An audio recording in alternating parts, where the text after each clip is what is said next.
Maggie was frustrated. It had been a long day of boring lectures. Maggie felt that if somebody could make even the 1960s sound like a boring time, they really shouldn't be allowed to teach.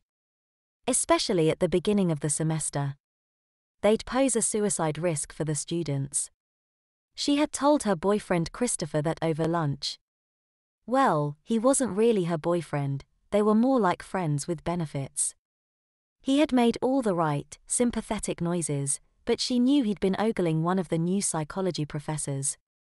Maggie had to snap her fingers in Christopher's face to wake him up.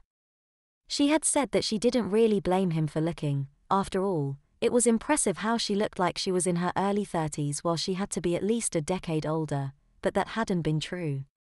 She had been feeling down and looking for some sympathy, not a not-quite boyfriend who couldn't keep his attention on her for 2 minutes.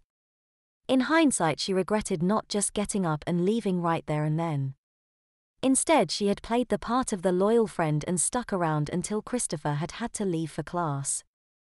After that, Maggie had to endure another couple of classes that thankfully weren't quite as bad as the history lecture, but they had still been annoyingly tedious. Add to that 4 hours of work, and by the time Maggie returned to her tiny apartment, she was just about ready to strangle someone. She really wasn't cut out for work in the retail sector, particularly during back-to-school sales. Even flying around Azeroth on her favorite World of Warcraft character failed to relax her. There was really only one thing to do. Maggie went to bed early.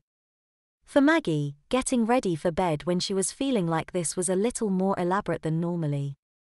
She started by pulling out the bottom towel from the neatly folded stack in her tiny bathroom.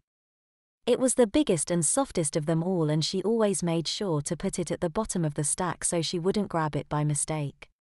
Maggie moved the table out of the way, pulled out the sleeper sofa and quickly made the bed. Next, she spread the towel out on the bed and folded it several times. After stripping, she sat down on the towel and pulled it up between her legs.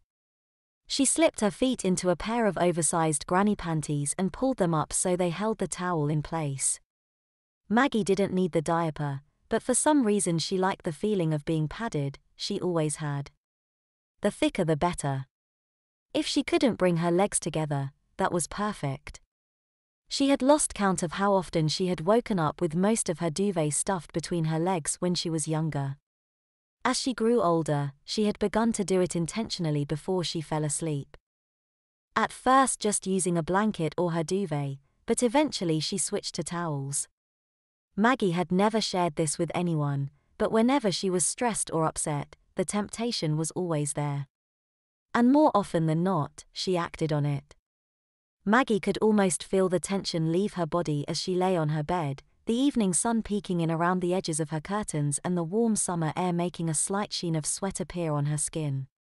She slipped a hand inside her diaper and lazily played with herself while she listened to the traffic outside.